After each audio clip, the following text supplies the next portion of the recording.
ओम शांति। आज 11 अप्रैल 2024 के बाबा के अनमोल मधुर महावाक्य सुनेंगे। आज की मुरली में बाबा कहे, बच्चे बना बनाया नाटक है। इस नाटक से एक भी आत्मा छूट नहीं सकती है। अर्थात मुक्ति में तो हर कोई जाएंगे, लेकिन सदाकाल के लिए मोक्ष में रहना ये संभव नहीं, क्योंकि आत्मा में संस्कार ही है पाठ में आने का। स्वयं परमपिता परमात्मा इस नाटक में प्रिंसिपल एक्टर बनकर के आते हैं, तो सदाकाल का मोक्ष जब परमात्मा को भी नहीं है तो आत्माओं को कैसे हो सकता। साथ ही बाबा कहे, बच्चे बाप बहुत भोलानाथ है। क्यों? क्योंकि चावल मुट्ठी लेकर के महल दे देता है। बच्चे बाप के साथ सर्व संबंध निभाते और उस संबंधों की भी प्राप्ति का अनुभव करते।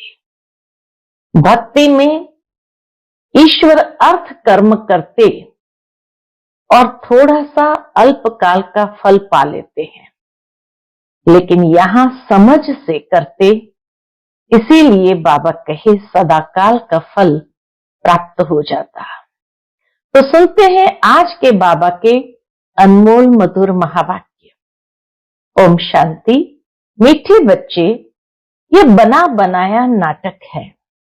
इस नाटक से एक भी आत्मा छूट नहीं सकती। मोक्ष किसी को मिल नहीं सकता। आज की मुरली से प्रश्न है, ऊंचे से ऊंचा पति पावन बाप भोलानाथ कैसे है? ईश्वर को कहते भोलानाथ, वो कैसे भोलानाथ है? उत्तर, तुम बच्चे उन्हें चावल मुट्ठी दे महल ले लेते हो, इसलिए ही बाप को भोलानाथ कहा जाता है। तुम कहते हो शिव बाबा हमारा बेटा है। वह बेटा ऐसा है जो कभी कुछ लेता नहीं, सदा ही देता है। भक्ति में कहते हैं, जो जैसा कर्म करता है वैसा फल पाता है, परंतु भक्ति में तो अल्पकाल का मिलता। ज्ञान में समझ से करते, इसीलिए सदाकाल का मिलता है। ओम शांति। रूहानी बच्चों से रूहानी बाप रू रिहान कर रहे हैं। वह ऐसे कहेंगे, रूहानी बाप बच्चों को राजयोग सिखला रहे हैं। तुम आए हो बेहद के बाप से राजयोग सीखने, इसीलिए बुद्धि चली जानी चाहिए कहां? एक बाप के तरफ। यह है परमात्मा ज्ञान आत्माओं के प्रति, भगवान वाच शालिग्रामों प्रति। आत्माओं को ही सुनना है, इसीलिए आत्म अभिमानी बनना है। ज्ञान को सुन करके जीवन में धारण करने के लिए देह अभिमान सबसे बड़ा विघ्न है। इसलिए बाबा कहे, ये ज्ञान आत्माओं को सुनना है, तो आत्माओं को आत्म अभिमानी बनना है, तभी सहजता से ग्रहण हो सकता है। आगे तुम देह अभिमानी थे। इस पुरुषोत्तम संगम युग पर ही बाप आकर तुम बच्चों को आत्म अभिमानी बनाते हैं। आत्म अभिमानी और देह अभिमानी का फर्क तुम समझ गए हो। दोनों का फर्क बाबा कहे तुम अच्छी तरह से समझ गए हो। बाप ने ही समझाया है, आत्मा ही शरीर से पाठ बजाती है। पढ़ती आत्मा है, शरीर नहीं। परंतु देह अभिमान होने के कारण समझते हैं, फलाना पढ़ाते हैं। तुम बच्चों को जो पढ़ाने वाला है वह है निराकार। निराकार बाबा ही आकर के हम आत्माओं को पढ़ाते हैं। उनका नाम है शिव। शिव बाबा को अपना शरीर नहीं होता और सब कहेंगे मेरा शरीर। ये किसने कहा? आत्मा ने कहा यह मेरा शरीर है। बाकी वह सब है जिस्मानी पढ़ाइयां, अनेक प्रकार की उसमें सब्जेक्ट होती है। बीए आदि कितने नाम है, इसमें एक ही नाम है। कौन सा? राजयोग। पढ़ाई भी एक ही पढ़ाते हैं, एक ही बाप आकर पढ़ाते हैं, तो बाप को ही याद करना पड़े। हमको बेहद का बाप पढ़ाते हैं। उनका नाम क्या है? उनका नाम है शिव। ऐसे नहीं कि नाम रूप से न्यारा है। मनुष्य का नाम शरीर पर पड़ता है, कहेंगे फलाने का ये शरीर है। वैसे शिव बाबा का नाम नहीं है, शरीर के ऊपर नाम नहीं है। जैसे कहेंगे कि फलाने का शरीर का ये नाम है, या कहेंगे फलाने का ये शरीर है, तो नाम लेकर के कहते हैं फलाने का ये शरीर है।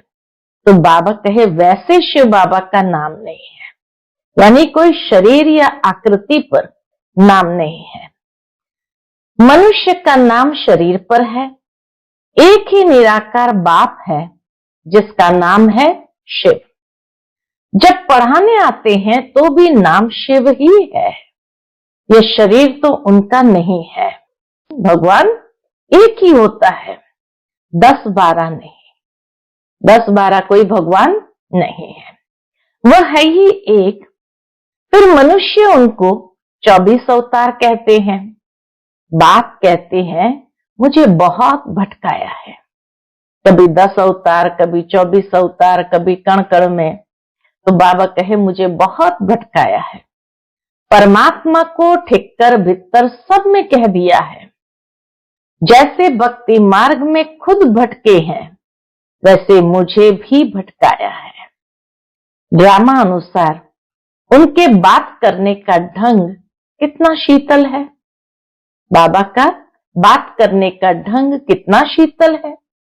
समझाते हैं मेरे ऊपर सबने कितना अपकार किया है, मेरी कितनी ग्लानि की है। मनुष्य कहते हैं हम निष्काम सेवा करते हैं। बाप कहते मेरे सिवाय कोई निष्काम सेवा कर नहीं सकता। एक बाबा ही है जो निष्काम सेवा करता, बाकी कोई भी निष्काम सेवा नहीं कर सकता। जो करता है उनको फल जरूर मिलता है। अभी तुमको फल मिल रहा है। गायन है कि भक्ति का फल भगवान देंगे, क्योंकि भगवान है ज्ञान का सागर। भक्ति में आधा कल्प तुम कर्म कांड करते आए हो। अब यह ज्ञान है पढ़ाई। पढ़ाई मिलती ही है एक बार और एक ही बाप से। ये पढ़ाई मिलती है एक बार सारे कल्प में, और वह भी एक बाप से। बाप पुरुषोत्तम संगम युग पर एक ही बार आकर तुमको पुरुषोत्तम बनाकर जाते हैं। यह है ज्ञान और वह है भक्ति। आधा कल्प तुम भक्ति करते थे, अब जो भक्ति नहीं करते हैं उनको वहम पड़ता है कि पता नहीं भक्ति नहीं की तब फलाना मर गया, बीमार हो गया, परंतु ऐसे है नहीं। बाप कहते हैं बच्चे तुम पुकारते आए हो कि आप आकर पतितों को पावन बनाए, सबकी सदगति करो। तो अब मैं आया हूं। भक्ति अलग है, ज्ञान अलग है। भक्ति से आधा कल्प होती है रात, ज्ञान से आधा कल्प के लिए होता है दिन।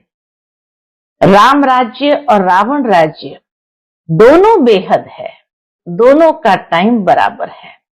2500 वर्ष, 2500 वर्ष, 2500 वर्ष राम राज्य, 2500 वर्ष रावण राज्य। तो बाबा कहे दोनों का टाइम बराबर है।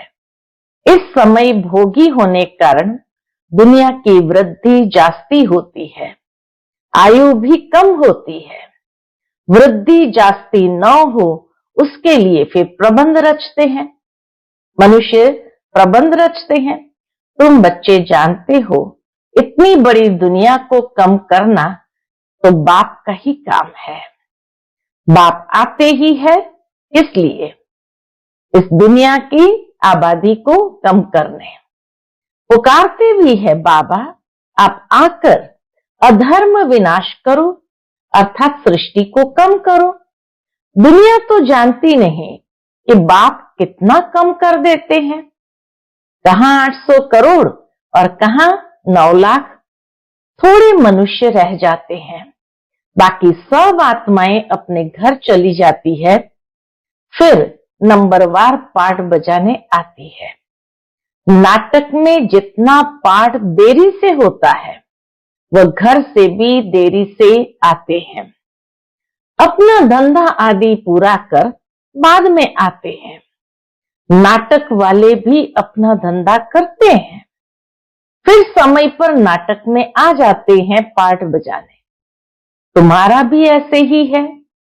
पिछाड़ी में जिनका पाठ है वह पिछाड़ी में आते हैं। जो पहले पहले शुरू के पाठधारी है वह सतयुग आदि में आते हैं। पिछाड़ी वाले देखो तो अभी आते रहते हैं, कलयुग अंत तक भी आते रहते हैं। टाल टालियां पिछाड़ी तक आती रहती है। इस समय तुम बच्चों को ज्ञान की बातें समझाई जाती है और सवेरे याद में बैठते हो, वह है ड्रिल। आत्माओं को अपने बाप को याद करना है। योग अक्षर छोड़ दो, इसमें मूंझते हैं, कहते हैं हमारा योग नहीं लगता है। बाप कहते हैं अरे बाप को तुम याद नहीं कर सकते हो, क्या यह अच्छी बात है? याद नहीं करेंगे तो पावन कैसे बनेंगे? बाप है ही पतित पावन। बाप आकर ड्रामा के आदि मध्य अंत का राज समझाते हैं। यह वैरायटी धर्म और वैरायटी मनुष्य का वृक्ष है। सारे सृष्टि के जो भी मनुष्य मात्र है सब पाठधारी है। बाबा कहे सारे सृष्टि के जो भी मनुष्य मात्र है सब पाठधारी है। कितने ढेर मनुष्य है, हिसाब निकालते हैं। एक वर्ष में इतने करोड़ पैदा हो जाएंगे, फिर इतनी जगह ही कहां है? तब बाप कहते हैं मैं आता हूं लिमिटेड नंबर करने। जब सभी आत्माएं ऊपर से आ जाती है, हमारा घर खाली हो जाता है, बाकी भी जो बचत है वह भी आ जाती है। झाड़ कभी सूखता नहीं है, ये कल्प वृक्ष कभी सूखता नहीं है, चलता आता है। पिछाड़ी में जब वहां कोई रहता नहीं, फिर सभी जाएंगे। नई दुनिया में कितने थोड़े थे, अब कितने ढेर हैं। शरीर तो सबका बदलता जाता है, वह भी जन्म वही लेंगे जो कल्प कल्प लेते हैं। यह वर्ल्ड ड्रामा कैसे चलता है, सिवाय बाप के कोई समझा न सके। बच्चों में भी नंबरवार पुरुषार्थ अनुसार समझते हैं। बेहद का नाटक कितना बड़ा है, कितनी समझने की बातें हैं। बेहद का बाप तो ज्ञान का सागर है, बाकी तो सब लिमिटेड है। वेद शास्त्र आदि कुछ बनाते हैं, जास्ती तो कुछ बनेगा नहीं। तुम लिखते जाओ शुरू से लेकर तो कितनी लंबी चौड़ी गीता बन जाए। अगर शुरू से लेकर के बाबा की बातों को लिखते जाए तो आज कितनी लंबी चौड़ी गीता बन जाए। सब छपता जाए तो मकान से भी बड़ी गीता बन जाए।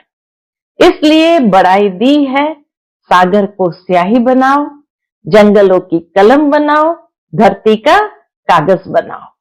तो यह भी कह देते कि चिड़ियाओं ने सागर को हब कर लिया। तो एक तरफ तो कहेंगे इतनी अनंत ज्ञान की बातें हैं, और दूसरी तरफ कहते इतनी अनंत ज्ञान की बातों को चिड़ियाओं ने हप कर लिया। तुम चिड़ियाएं हो, सारे ज्ञान सागर को हप कर रही हो। तुम अभी ब्राह्मण बने हो, तुमको अब ज्ञान मिला है, ज्ञान से तुम सब कुछ जान गए हो। कल्प कल्प तुम यहां पढ़ाई पढ़ते हो, उसमें कुछ कम जास्ती नहीं होना है। जितना पढ़ा था उतना ही पढ़ना है। जितना जो पुरुषार्थ करते हैं उनकी उतनी प्रारब्ध बनती है। हर एक समझ सकते हैं हम कितना पुरुषार्थ कर कितना पद पाने के लायक बन रहे हैं। स्कूल में भी नंबरवार इम्तिहान पास करते हैं। सूर्यवंशी चंद्रवंशी दोनों बनते हैं। जो नापास होते हैं वह चंद्रवंशी बनते हैं। कोई जानते नहीं कि राम को बाण क्यों दिया है, मारा मारी की हिस्ट्री बना दी है। इस समय है ही मारा मारी। तुम जानते हो जो जैसा कर्म करते हैं उनको ऐसा फल मिलता है। जैसे कोई हॉस्पिटल बनाते हैं तो दूसरे जन्म में उनकी आयु बड़ी और तंदुरुस्त होंगी। कोई धर्मशाला स्कूल बनाते हैं तो उनको आधा कल्प का सुख मिलता है। यहाँ बच्चे जब आते हैं तो बाबा पूछते हैं तुमको कितने बच्चे हैं। कई माताएं आती थी शुरू शुरू में, तो बाबा पूछते थे तुमको कितने बच्चे हैं, तो कहते हैं 3 लौकिक और 1 शिव बाबा, 4 बच्चे हैं। क्योंकि वह वर्षा देता भी है तो लेता भी है, हिसाब है। उनको लेने का कुछ है नहीं, वह तो दाता है। चावल मुट्ठी देकर तुम महल ले लेते हो, इसलिए भोलानाथ है। कितना भोला है, चावल मुट्ठी लेकर महल दे देते हैं। तो बाबा कहे इसलिए भोलानाथ है। पतित पावन ज्ञान सागर है। अब बाप कहते हैं ये भक्ति के जो शास्त्र है उनका सार समझाता हूं। भक्ति का फल होता है आधा कल्प का। सन्यासी कहते हैं ये सुख कागविष्टा के समान है, इसलिए घर बार छोड़ जंगल में चले जाते हैं। कहते हैं हमको स्वर्ग के सुख नहीं चाहिए। सन्यासी आदि कहते हमको स्वर्ग के सुख नहीं चाहिए जो फिर नरक में आना पड़े, हमको मोक्ष चाहिए। परंतु ये याद रखो कि ये बेहद का नाटक है। इस नाटक से एक भी आत्मा छूट नहीं सकती है। बना बनाया है। तब गाते हैं बनी बनाई बन रही, अब कुछ बननी नहीं। तो एक तरीके से यही कहते हैं कि ड्रामा फिक्स है, नया कुछ बनता ही नहीं है। तभी भक्ति मार्ग में भी ये कहा है, लेकिन यहां बाबा ने एक ही शब्द ड्रामा कह करके उसको स्पष्ट कर दिया। तो भक्ति में भी कहा लेकिन समझा नहीं। तब गाते हैं बनी बनाई बन रही, अब कुछ बनने नहीं। परंतु भक्ति मार्ग में चिंता करनी पड़ती है। जो कुछ पास किया है वह फिर होगा। इसीलिए कहते होने को कोई टाल नहीं सकते, होनी टाले नहीं टले। 84 का चक्र तुम लगाते हो, यह कभी बंद नहीं होता। बना बनाया है, इसमें तुम अपने पुरुषार्थ को उड़ा कैसे सकते हो। तुम्हारे कहने से तुम निकल नहीं सकते हो। मोक्ष को पाना, ज्योति ज्योत समाना, ब्रह्म में लीन होना, ये एक ही है। मोक्ष को पाना, ज्योति ज्योत समाना, ब्रह्म में लीन होना, ये एक ही है। अनेक मतें हैं, अनेक धर्म है, फिर कह देते हैं तुम्हारी गतमत तुम ही जानो। तुम्हारी श्रीमत से सदगति मिलती है। बाबा की श्रीमत से ही हमको सदगति मिलती है, सो तुम ही जानते हो। तुम जब आओ तब हम भी जाने और हम भी पावन बने। पढ़ाई पढ़े और हमारी सदगति हो। जब सदगति हो जाती है तो फिर कोई बुलाते ही नहीं है। बाबा का उल्लेखना है कि सतयुग में मुझे कोई भी बुलाते ही नहीं है। इस समय सबके ऊपर दुखों के पहाड़ गिरने हैं, खूने नाहक खेल दिखाते हैं और गोवर्धन पर्वत भी दिखाते हैं, गोवर्धन पहाड़ भी दिखाते हैं। उंगली से पहाड़ उठाया, तुम इसका अर्थ जानते हो कि बाबा के खिदमतगार बनकर, मददगार बनकर हम ये दुख की दुनिया को परिवर्तन कर सुख की दुनिया लाते हैं। तुम थोड़े से बच्चे इस दुखों के पहाड़ को हटाते हो, दुख भी सहन करते हो। तुमको वशीकरण मंत्र सभी को देना है। कहते हैं तुलसीदास चंदन की से तिलक करे रघुवीर। तिलक राजाए का तुमको मिलता है। अपनी अपनी मेहनत से तुम राजाई के लिए पढ़ रहे हो। राजयोग जिससे राजाई मिलती है वो पढ़ाने वाला एक ही बाप है। अब तुम घर में बैठे हो, ये दरबार नहीं है। दरबार उसको कहा जाता है जहां राजाएं महाराजाएं मिलते हैं। यह पाठशाला है, समझाया जाता है। कोई ब्राह्मणी विकारी को नहीं ले आ सकती है।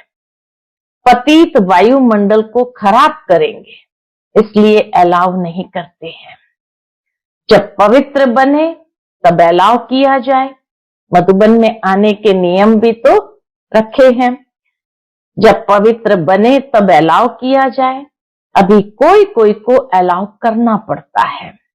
अगर यहां से जाकर पतित बने तो धारणा नहीं होगी। यह हुआ अपने आप को श्रापित करना। विकार है ही रावण की मत। राम की मत छोड़ रावण की मत से विकारी बन पत्थर बन पड़ते हैं। ऐसी गरुड़ पुराण में बहुत रोचक बातें लिख दी है। बाप कहते हैं मनुष्य मनुष्य ही बनता है, जानवर आदि नहीं बनता। पढ़ाई में कोई अंधश्रद्धा की बात नहीं होती। तुम्हारी ये पढ़ाई है, स्टूडेंट पढ़कर पास होकर कमाते हैं। बाबा कहे स्टूडेंट पढ़कर पास होकर कमाते हैं। इसी तरह हम बच्चों को भी पढ़ाई भी करनी है, कमाई भी साथ करनी है। अच्छा, मीठे मीठे सिकिलधे बच्चों प्रति माता पिता बाप दादा का याद प्यार और गुड मॉर्निंग। रूहानी बाप की रूहानी बच्चों को नमस्ते। हम सभी रूहानी बच्चों की रूहानी माता पिता बाप दादा को याद प्यार, गुड मॉर्निंग और नमस्ते। नमस्ते, शुक्रिया बाबा, शुक्रिया। आज की मुरली से धारणा के लिए मुख्य सार है। पहली पॉइंट, वशीकरण मंत्र सबको देना है। पढ़ाई की मेहनत से राजाई का तिलक लेना है। इन दुखों के पहाड़ को हटाने में अपनी उंगली देनी है। दूसरी पॉइंट, संगम युग पर पुरुषोत्तम बनने का पुरुषार्थ करना है। बाप को याद करने की ड्रिल करनी है। बाकी योग योग कह मूंझना नहीं है। बाबा कहे योग योग करके मूंझना नहीं है। आज का बाप दादा का मधुर वरदान हम बच्चों के प्रति है। सेवा में विघ्नों को उन्नति की सीढ़ी समझ आगे बढ़ने वाले निर्विघ्न सच्चे सेवाधारी भव। सेवा में विघ्नों को उन्नति की सीढ़ी समझ आगे बढ़ने वाले निर्विघ्न सच्चे सेवाधारी भव। सेवा ब्राह्मण जीवन को सदा निर्विघ्न बनाने का साधन भी है। और फिर सेवा में ही विघ्नों का पेपर भी ज्यादा आता है। निर्विघ्न सेवाधारी को सच्चा सेवाधारी कहा जाता है। विघ्न आना यह भी ड्रामा में नूंद है। आने ही है और आते ही रहेंगे, क्योंकि ये विघ्न व पेपर अनुभवी बनाते हैं। इसको विघ्न न समझ अनुभव की उन्नति हो रही है, इस भाव से देखो तो उन्नति की सीढ़ी अनुभव होगी और आगे बढ़ते रहेंगे। आज का स्लोगन है, विघ्न रूप नहीं, विघ्न विनाशक बनो।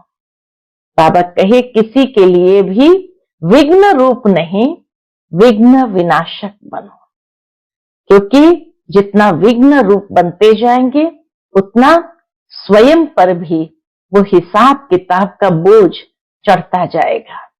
इसलिए बाबा कहे स्वयं के भी विघ्न विनाशक बनो और दूसरों के लिए भी विघ्नों को विनाश करने वाले बनो, तो उनकी दुआएं प्राप्त होने लगेगी, तो उससे पुण्य हमारा जमा होता जाएगा। अच्छा, ओम शांति।